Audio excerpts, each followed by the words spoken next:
உங்கள் துவக்கம் அற்பமாக இருந்தால் நிச்சயமாக உங்களுடைய முடிவு வந்து சம்பூர்ணமாக தான் இருக்கும். இந்த வீடியோக்கு நான் உங்களை எல்லாரையும் இயேசு கிறிஸ்து நாமத்தில் நான் வரவேற்கிறேன்.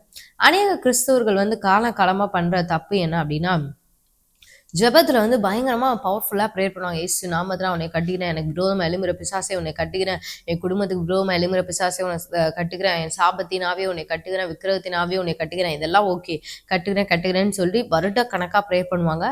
அவங்களுடைய லைஃப்ல உண்மையாமே அதுக்கடுத்து கூட அந்த பிசாசுடைய போராட்டம் இல்லாம இருக்கலாம். ஆனா இழந்து போன ஆசீர்வாதத்தை திரும்ப பெற்றுக்கொண்டாங்களா அப்படின்றது தான் அங்க மேட்ரு. ஆனா இழந்து போனதை திரும்ப பெற்றுக்க மாட்டாங்க. வெறும் பிசாசை மட்டும் கட்டியிருப்பாங்க. ஜெபத்துல வந்து இப்படியே கட்டிக்கிட்டே வருவாங்க. ஆனா அவங்களுக்கு வந்து இது இருக்கும், நான் தான் பிசாசை வந்து ஜெபத்துல நான் மேற்கொண்டேனே, ஏன் என் ஆசீர்வாதம் கிடைக்கல அப்படின்ற மாதிரி நிறைய கேள்வி வரும். இதுக்கு ஒரு சொல்யூஷன், பதில் என்னன்றதை பார்க்கலாம். மத்தேயு 12:29 தான் ஆண்டவர் வந்து இதை பத்தி நமக்கு பேசியிருக்காரு. என்ன அப்படின்னா, அன்றியும் பலவானை முந்தி கட்டினால் ஒழிய பலவானுடைய வீட்டுக்குள் ஒருவன் புகுந்து அவன் உடைமைகளை எப்படி கொள்ளையிடக்கூடும்? கட்டினானே ஆகில் அவன் வீட்டை கொள்ளையிடலாம்.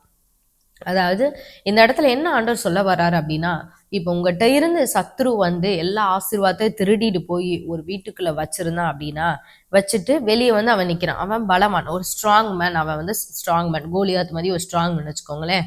அவனை ஃபர்ஸ்ட் கட்டாம நீங்க அந்த வீட்டுக்குள்ள வந்து ஆசீர்வாதத்தை நீங்க எடுக்க முடியாது, அந்த உங்கள்கிட்ட இருந்து பரிசு ஆசீர்வாதத்தை கொள்ளையிட முடியாது. அப்ப அவனை கட்டணும் அப்படின்றத ஆண்டவர் சொல்லுவார். இந்த இடத்துல எல்லாரும் என்ன பண்ணுவாங்கன்னா, இந்த பாயிண்ட்டை மட்டும் பிடிச்சுக்குவாங்க. அப்ப பிசாசை நம்ம ஜெபத்துல கட்டணும், ஜெபத்துல கட்டினா மட்டும்தான் நம்மளால இது பண்ண முடியும் அப்படின்னு. ஆனா ஜெபத்துல பிசாசை மட்டும் கட்டினதோட விட்டுருவாங்களே தவிர, வீட்டுக்குள்ள வந்து ஆண்டவர் வந்து என்ன சொன்னாரு, கட்டினானே ஆகில் அவன் வீட்டை கொள்ளையிடலாம், அந்த இதை வந்து பண்ண மாட்டாங்க, ஜெபத்துல பண்ண மாட்டாங்க. இப்ப நீங்க கேட்கலாம், எப்படிங்க ஒருத்தவங்க யாராவது என்கிட்ட இருந்து நிஜத்துல வந்து பொருளை திருடிட்டு போயிட்டாங்கன்னா, நான் அவங்கள்ட்ட போய் சண்டை போட்டு அவங்கள வந்து போலீஸ் வச்சு பிடிக்க வச்சு நான் அவங்க வீட்டுல போய் நான் எடுத்துக்குவேன். இப்ப நான் ஜெபத்துல எப்படிங்க நான் பண்றது அப்படின்னு நீங்க கேட்டீங்க அப்படின்னா, இப்பதான் நம்ம வந்து பார்க்க போறோம். இப்ப எப்படி நீங்க விசுவாசத்தோட ஜெபத்துல கட்டுறீங்க, ஒரு சத்ருவை நீங்க கட்டுற மாதிரி கட்டுறீங்கல்ல, விசுவாசத்தோட இயேசு கிறிஸ்துவின் நாமத்தினால் நான் உன்னை கட்டுறேன் அப்படின்னு சொல்றீங்க. அப்ப உங்களுக்கு அதை ஃபீல் பண்றீங்கல்ல, நான் ஜெபிக்கும் போது அந்த சத்ரு, எனக்கு விரோதமா எழும்புற சத்ருவை ஆண்டவர் கட்டுறாரு, நான் பூமியிலே வேலை கட்டுகிறேனோ அவைகள் பரலோகத்திலும் கட்டப்பட்டிருக்கும். அதை நம்ம வந்து விசுவாச கண்கள்ல தான், நம்ம என்ன நிஜத்திலேயா போய் பிசாசை உட்காந்து கட்ட போறோம்? இல்ல, நம்ம அந்த விசுவாச கண்ணில் தானே நம்ம வந்து பாக்குறோம். நான் வந்து ஜெபிக்கும் போதே எனக்கு விரோதமா செயல்படுற எல்லாம் கட்டப்படும் அப்படின்றத நம்ம விசுவாச கண்கள்ல தானே பாக்குறோம். அதே மாதிரியே விசுவாச கண்களாலேயே நம்ம இப்ப வந்து நமக்கு நம்ம ஆசீர்வாதத்தை சத்ரு பறிச்சிருப்பான்ல, உங்க இத நேரத்தை சத்ரு பறிச்சிருக்கலாம், இழந்து போன வருடங்கள், அதே மாதிரி பணங்கள், அவங்களுக்கு வர வேண்டிய சொத்துக்கள், இது நல்ல பெயர்கள், எதுவா வேணாலும் இருக்கலாம், சத்ரு எதை பறிச்சிருந்தாலும் சரி. இப்ப நம்ம விசுவாச கண்களாலே கட்டினக்கு அப்புறம் செகண்ட் பாயிண்ட் ஆண்டவர் சொல்றாரு, அவன் வீட்டை நம்ம கொள்ளையிடணும். நம்மகிட்ட இருந்து என்ன அவன் பறிச்சாலும் அதை கொள்ளையிடணும். அப்பதான் நம்ம ஜெபம் வந்து ஃபுல்ஃபில்டா முடியும். இல்லை அப்படின்னா நம்ம ஜெபம் வந்து பாதி ஸ்டெப்போடே இருக்குமே தவிர அந்த மிச்ச பாதியை நம்ம செய்யலை அப்படின்றத அர்த்தம். இப்போ நம்ம வந்து பார்க்கலாம், ஒரு சில வசனங்கள் நம்ம வந்து பார்க்கலாம், எப்படி நம்ம வந்து சத்ருவுடைய வீட்டை வந்து கொள்ளையிடணும் அப்படின்னு. ஆண்டவர் சொன்னாரு, யாத்ராமம் 3:22 சொன்னாரு, ஒவ்வொரு ஸ்திரீயும் தன் தன் அயலகத்தாளிடத்திலும் தன் வீட்டில் தங்குகிறவர்களிடத்திலும் வெள்ளி உடைமைகளும் பொன்னுடைமைகளையும் வஸ்திரங்களையும் கேட்டு வாங்குவாள், அவைகளை உங்கள் குமாரருக்கும் உங்கள் குமார்த்திகளுக்கும் தரிப்பித்து எகிப்தியரை கொள்ளையிடுவீர்கள். இந்த கொள்ளையிடுதல் அப்படின்ற கான்செப்டை ஒவ்வொரு கிறிஸ்தவங்களும் நம்ம புரிஞ்சுக்கணும். சத்ருவை கட்டுறது மட்டும் இல்லை, இந்த இடத்துல ஆண்டவர் சொல்லியிருக்காரு, செகண்ட் பாயிண்ட் சொல்றாரு, நீங்க வந்து அவன் வீட்டை கொள்ளையிடணும். எந்தெந்த சத்ரு நம்மளை சிறப்பிடிச்சானோ அந்த சத்ருவை நம்ம சிறப்பிடிச்சு, ரெண்டாவது பாயிண்ட் அவன் வீட்டை ஜெபத்தில் கொள்ளையிடணும். ஜெபத்தில் தான் நம்ம இந்த பாயிண்டை வந்து நம்ம பண்ண போறோம். அப்ப நீங்க வந்து இமேஜின் பண்ணிட்டே வரணும், விசுவாச கண்களால பார்த்துட்டே இந்த வசனம், நான் இப்போ ஒரு சில வசனங்கள்லாம் நான் சொல்ல போறேன், இதெல்லாம் நீங்க வந்து நோட் பண்ணிக்கோங்க, நாங்க ஸ்லைட்லயும் போடுறோம். நீங்க வந்து இமேஜின் பண்ணி பார்க்கணும், நான் வந்து இப்ப சத்ருடைய வீட்டை நான் கொள்ளையிடுகிறேன், என்கிட்ட இருந்து பறிச்ச ஆசீர்வாதத்தை நான் திருப்பி நான் வாங்கி கொள்றேன், இயேசுவி நாமத்தாலே நீ என்கிட்ட இருந்து பறிச்ச அத்தனை ஆசீர்வாதங்கள் நான் திருப்பி பெற்றுக்கொள்கிறேன் அப்படின்னு நீங்க வந்து இமேஜின் பண்ணியே ஒவ்வொரு வசனத்தை சொல்லணும்.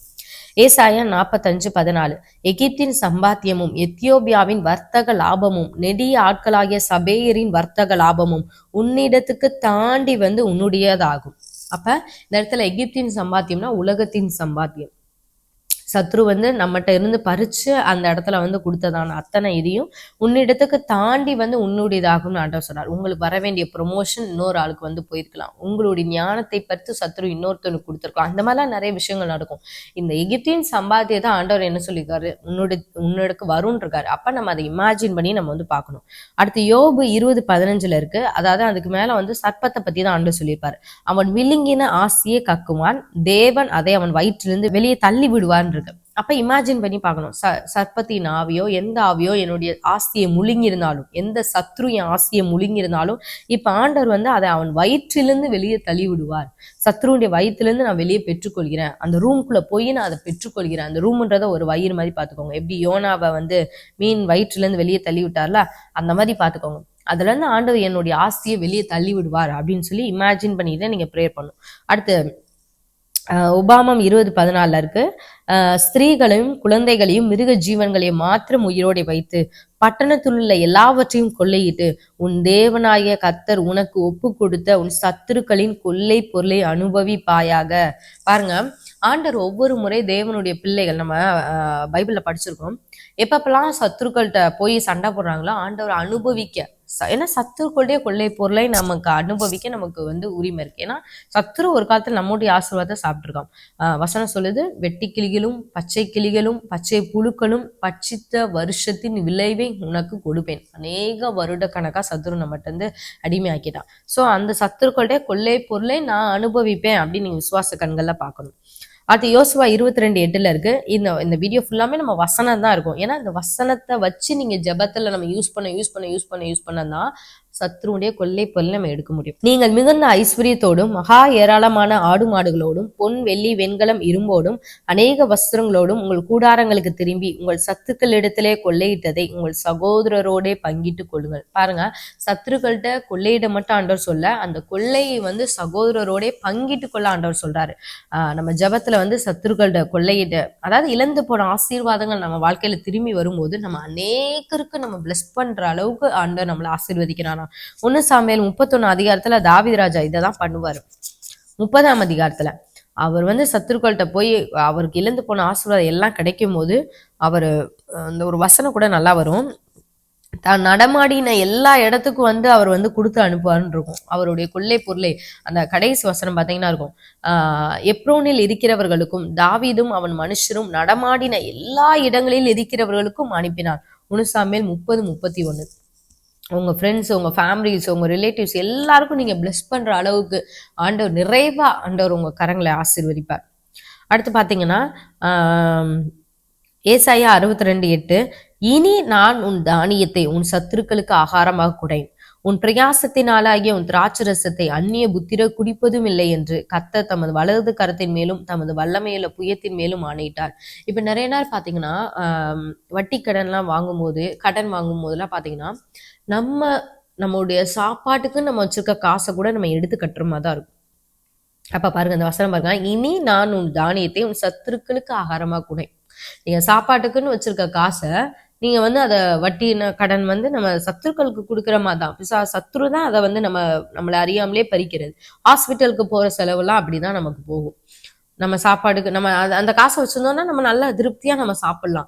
ஆனா வந்து அதெல்லாம் நம்ம குறைச்சிட்டு தான் நம்ம வந்து ஹாஸ்பிட்டல் செலவுலாம் நம்ம பாக்குற மாதிரி இருக்கும். இந்த மாதிரி இதை ஆண்டவர் இனிமே கொடுக்க மாட்டார் அப்படின்றத நம்ம இமேஜின் பண்ணி பார்க்கணும். அடுத்த 2 நாளாம் 20:25, யோசபாத்தும் அவனுடைய ஜனங்களும் அவர்கள் உடைமைகளை கொள்ளையிட வந்த போது அவர்கள் கண்ட ஏராளமான பொருட்களும் பிரேதங்களிலிருந்து உரிந்து போட்ட ஆடை ஆபரணங்களும் தாங்கள் எடுத்துக்கொண்டு போக கூடாது இருந்தது. 3 நாளாய் கொள்ளையிட்டார்கள். அது அவ்வளோ மிகுதியா இருந்தது. இப்ப பாருங்க, ஒரு சில பேர்லாம் சொல்லுவாங்க, நான் 50 வருஷமா எங்க தாத்தா பாட்டி காலத்துல இருந்து நாங்க கஷ்டப்படுறோம். அதாவது அப்ப நல்லா இருந்தோம், ஒரு காலத்துல நம்ம நல்லா இருந்தோம், எங்க தாத்தா எல்லாம் ஜமீன்தாரா இருந்தாரு, ஆனா இப்ப நாங்க கஷ்டப்படுறோம் அப்படின்னா, அப்ப எந்த அளவுக்கு சத்ரு பிசாசானவன் வந்து தாத்தா பாட்டி காலத்துல இருந்து அத்தனை ஆசீர்வாதி பறிச்சு அவன் அந்த ரூம்குள்ள வச்சிருக்கான், அவனுடைய இதுல இருக்கு. அப்ப அதை நம்ம கொள்ளையிடும் போது 3 நாளாய் கொள்ளையிட்டாங்க. அந்த அளவுக்கு நீங்க அள்ளலாம். இப்போ ஒரு மனுஷன் திருடிட்டு போய் ஒரு பெரிய இடத்துல வச்சிட்டான்னு வைங்களேன், எல்லா ஊர் மக்கள்கிட்ட இருந்து எல்லாத்தையும் திருடிட்டு போய் ஒரு இடத்துல வச்சிட்டான்னு வைங்களேன், அந்த கொள்ளை பொருளை அள்ளவே 3 நாளா ஆகுதுன்னா எவ்வளோ அவன் கொள்ளை அடிச்சிருப்பான்னு பாருங்க. அந்த மாதிரி நம்ம இமேஜின் பண்ணி பார்த்துக்கணும். எங்கள் தாத்தா காலத்துலேருந்து சத்ரு வந்து இவ்வளோ ஆசீர்வாதத்தை வந்து இது பண்ணியிருக்கான் அப்படின்னா நான் அவ்வளோத்தையும் நான் திருப்பி நான் பெறுகிறேன் அப்படின்னு நீங்கள் வந்து இமேஜின் பண்ணி பார்க்கணும். அடுத்து சங்கீதம் 35:10 சிறுமைப்பட்டவனை அவனிலும் பலவாண்டிய கைக்கும் சிறுமையும் எளிமையும் ஆனவனை கொள்ளை இடுகிறவனுடைய கைக்கும் தப்புவிக்கிற உமக்கொப்பானவர் யார் கத்தாவே என்று என் எலும்புகள் எல்லாம் சொல்லும். ஏசாயா 49:24-25 இது எனக்கு ரொம்ப பிடிச்ச வசனம். பராக்கிரமன் கையிலிருந்து கொள்ளை பொருளை பறிக்க கூடுமோ? இது வந்து பிசாசு நம்மளை பார்த்து கேட்குற கேள்வி. நான் வந்து பராக்கிரமன், என் கையில நீ கொள்ளை பொருளை பறிச்சிருவியா அப்படின்னு. இப்ப ஒரு இதை திருடனா இருந்தா சொல்லுவான்ல, நீ என்கிட்ட இருந்து நீ இதை பறிச்சிருவியா அப்படின்ற மாதிரி. அல்லது நீதியாய் சிறைப்பட்டு போனவளை விடுவிக்க கூடுமோ? லீகலா தான் நான் உன்னை சிறைப்பிடிச்சிருக்கேன் அப்படின்னு பிசாசு சொன்னாலும் நம்மளுடைய பதில் இதான். ஏசாயா 49:25 என்றாலும் இதோ பராக்கிரமனால் சிறைப்படுத்தப்பட்டவளும் விடுவிக்கப்படுவார்கள், பலவந்தனால் கொள்ளையிடப்பட்டதும் விடுதலையாக்கப்படும், உன்னோடு வழக்காடிகளோடு நான் வழக்காடி உன் பிள்ளைகளை ரட்சித்துக் கொள்வேன். இந்த வசனத்தையும் நீங்க யூஸ் பண்ணி அந்த கொள்ளை பொருளை திரும்ப நீங்க வந்து எடுத்துக்கணும். அடுத்து ஏசாயா 53:12 அவர் தம்முடைய ஆத்மாவை மரணத்தில் ஊற்றி அக்கிரமக்காரர் ஒருவராய் எண்ணப்பட்டு அநேகருடைய பாவத்தை தாமே சுமந்து அக்கிரமக்காரருக்காக வேண்டி கொண்டது நிமித்தம் அநேகரை அவருக்கு பங்காக கொடுப்பேன், பலவான்களை அவர் தமக்கு கொள்ளையாக பங்கிட்டு கொள்வார். இது ஒரு வகையான கொள்ளை. இது எப்படின்னா இது வந்து எப்படி சொல்றாரு, அந்த ஜபத்திலுடைய பவர் தான். நம்ம வந்து எத்தனை ஆத்துமாக்களுக்காக நம்ம பாரப்பட்டு நம்ம ஜெபிக்கிறோமோ. ஆண்டவரே, ஒரு சில பேர்லாம் பயங்கரமா ஜோமுனாங்க, அவங்களுக்கே தெரியாத நபர்களுக்காலாம் ஜோம் பண்ணுவாங்க. ஆனா அப்படி நம்ம ஜெபிக்கும் போது அத்தனை பேரையும் நம்ம கொள்ளையிட்டு கொள்ளலாம். அதாவது அவங்களுடைய ஆத்துமாக்களே ஆண்டவர் நமக்கு தருவாராம். இப்ப ரட்சிக்கப்படாத உங்களோட உறவுகளுக்காக நீங்க ஜெபிக்கும் போது அத்தனை ஆத்துமாக்களையும் கொள்ளை பொருளாய் ஆண்டவர் நமக்கு தருவாராம். கொள்ளையடிச்ச கொள்ளை பொருளாய் நமக்கு தருவாராம். இந்த வீடியோ உங்களுக்கு வந்து ரொம்ப யூஸ்ஃபுல்லாக இருந்திருக்கும் நான் விசுவாசிக்கிறேன். ஏன்னா அநேகருக்கு இந்த ஒரு கேள்வி இருக்கு, நான் பிசாசை வந்து கட்டிக்கிட்டே இருக்கேன், ஆனாலும் என் ஆசீர்வாதம் வந்து எனக்கு வரல அப்படின்னு நினைச்சீங்கன்னா நீங்க ஒரு பார்ட்டை தான் பண்ணியிருக்கீங்க. ஆண்டவர் சொன்னதுல 2 பார்ட் இருக்கு. ஒரு பார்ட்டு பிசாசை கட்டணும், இன்னொரு பார்ட்டு வீட்டுக்குள்ள போய் கொள்ளை பொருளை திருப்பி நம்ம அள்ளணும். இந்த 2 பார்ட்ல ஒன்று தான் நம்ம வந்து வருஷக்கணக்காக பண்றோம், இன்னொரு பார்ட்டையும் கரெக்டாக பண்ணா மட்டும்தான் இழந்து போன ஆசீர்வாதத்தை நம்ம திரும்ப பெற்றுக்கொள்ள முடியும். இன்னொரு வீடியோல உங்களை சந்திக்கிறேன். கர்த்தர் தாமே உங்களை ஆசீர்வதிப்பாராக.